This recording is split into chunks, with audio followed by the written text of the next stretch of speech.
तो भाई स्टार्ट करते हैं हम कल की क्लास को जहां हमने छोड़ा था। तो कल तक क्लास तक हमने क्या पढ़ लिया था? वर्णमाला चल रही थी अपनी। क्या चल रही है? वर्णमाला। हाँ, वर्ण विचार पढ़ रहे हैं या वर्णमाला, है ना। तो इसमें कल लास्ट वाली जो क्लास थी उसमें मैंने आपको बताया था कुल वर्णमाला में कितने वर्ण होते हैं, यह बताया था 52 होते हैं। कितने होते थे? 52, है ना। उसके बाद हमने डिवाइडेशन क्या किया था कि एक तो उसके बारे में कर दिया था कि जो अंतस्थ व्यंजन होते हैं उनको क्या कहते हैं। ठीक है, अब देखो अगर वर्णमाला को हम क्या करते हैं,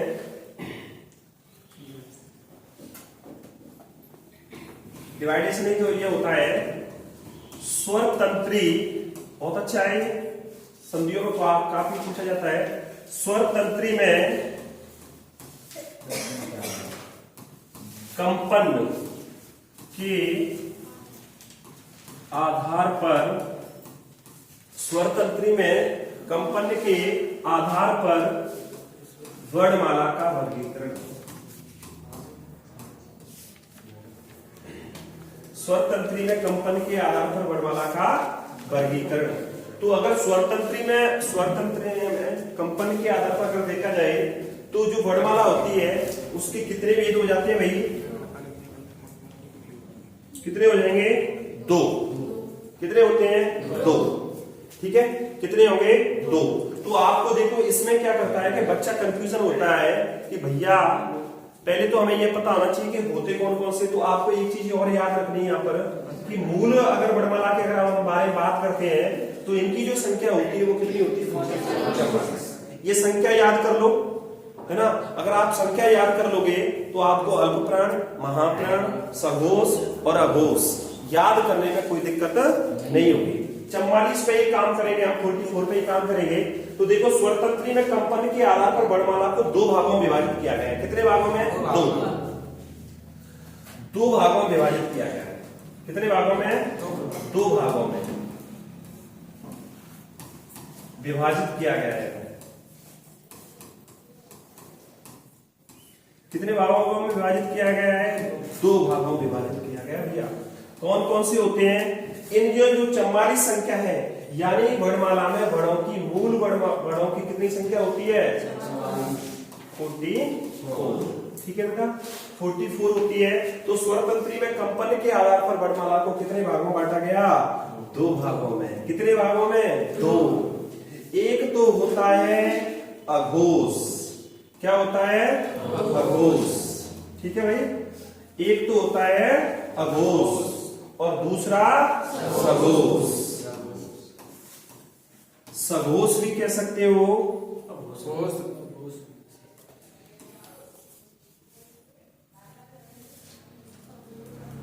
सघोष और घोष। इसमें बच्चे को इतना कंफ्यूजन रहता है कि भैया पता नहीं कौन सा तो सघोष है और कौन सा अघोष।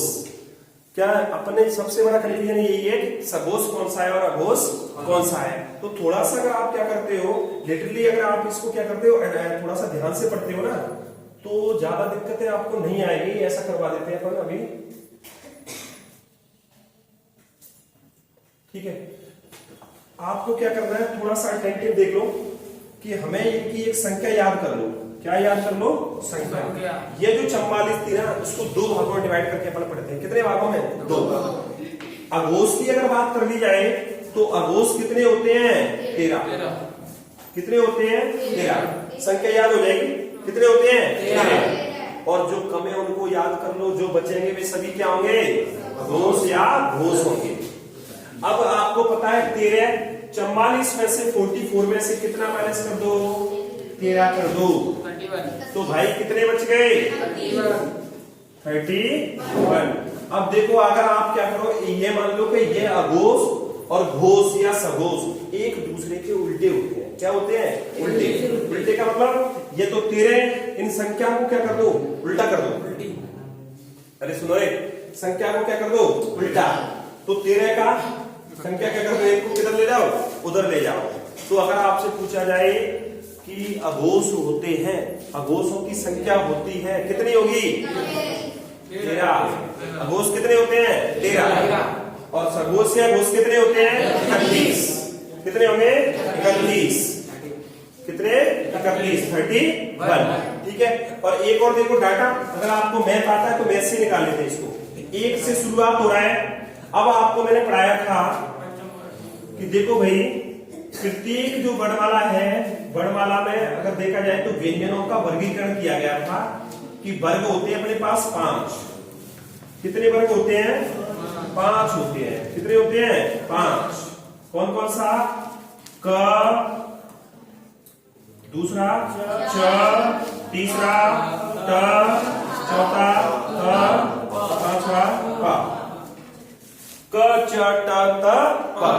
ये तो ये होता है जैसे क, ख, ग, घ। वैसे इसको ये बोलते, देखो ध्यान रखना, इसका जो प्रोनाउंसिएशन होता है ये होता है अंग, अंग। ये नहीं, ये पीछे से ये नहीं लगता है ना, अंग, अंग। ये इसका प्रोनाउंसिएशन होता है अंग, थोड़ा सा अंग है ना। अब इसमें देखा जाए तो ये क्या होगा?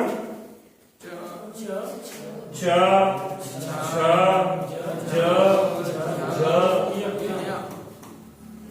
ट, ठ, ड, ढ, त, थ, द, ध, न, है ना। प, फ,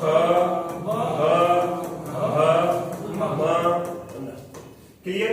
पहले हमें ये पता होना चाहिए कि हिंदी में कितने वर्ग होते हैं। तो वर्ग कितने होते हैं 5। क च ट थ प, और प्रत्येक वर्ग में 5-5 वर्ड होते हैं। ठीक है, कितने कितने होते हैं 5-5। मैं नाम लिख लेता हूं यहाँ पर। ये रहा 1 2 3 4। ठीक है, आपको ये पता होना चाहिए कि पहले नंबर पे वर्ग में क्या आता है, दूसरे में क्या आता है। नीचे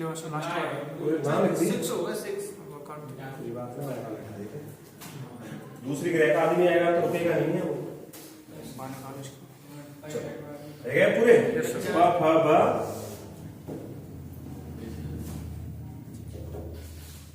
देखो, अब बेटा याद कैसे करना है पता है कि अघोष याद कैसे करें और सघोष कैसे याद करें, है ना।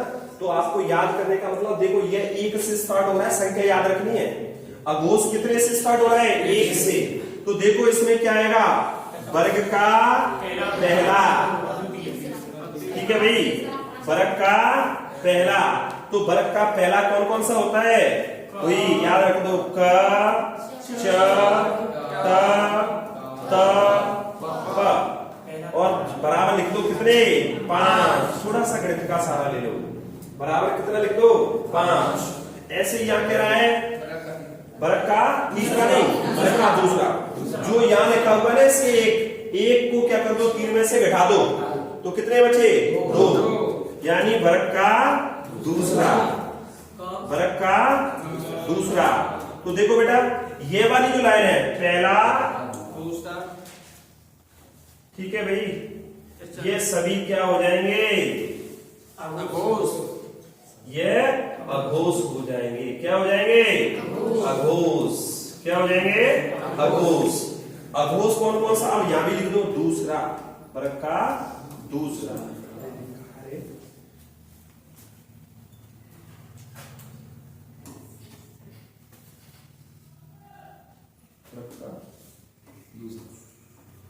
दूसरा। अब दूसरा बता दो बड़े फटाफट, क्या होगा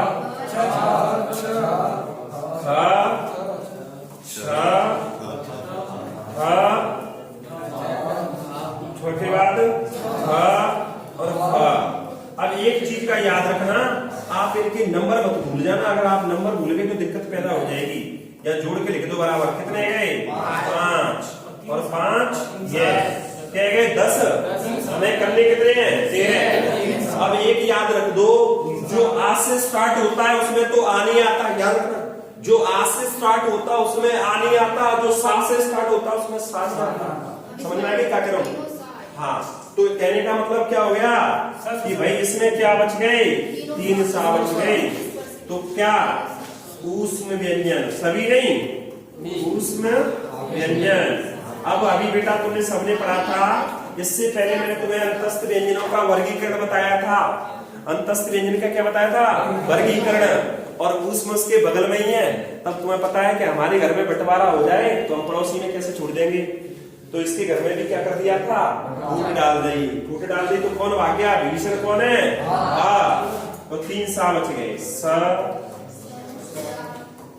ठीक है, अब जोड़ के देख दो, 3 ये हो गए, टोटल कितने हो गए? 13।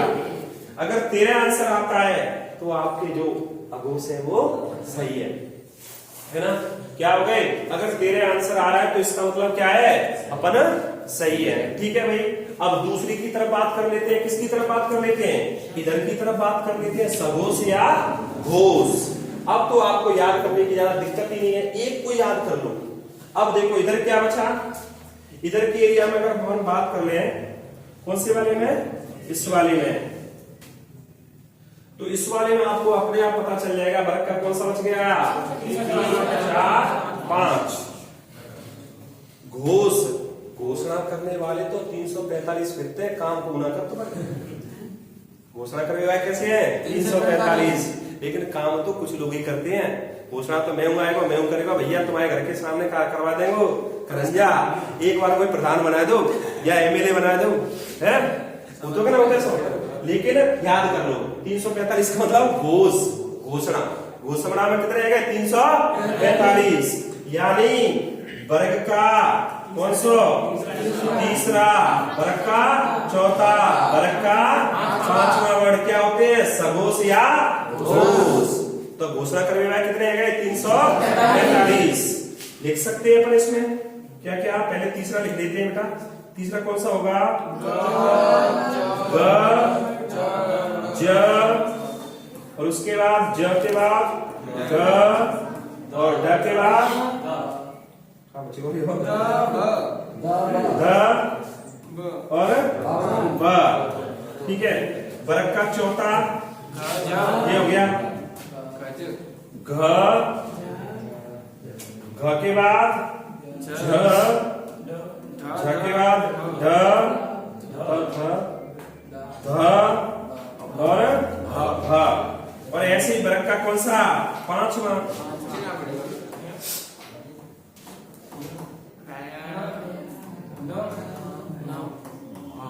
ठीक है, दिया गए। घोषणा करने वाले 345 दिया गए। कहां गए? ये आ गए। अब देखो, अभी तो हमारे पास 3 ये हो गए, सॉरी 5। हाँ, अरे रोहित तो बहुत नहीं अच्छा होते पर नहीं तो सर क्या है, देखो तो काट तो फोन आ रहा था देखो, तो क्या हो जाएगा सर? अब क्या होगा?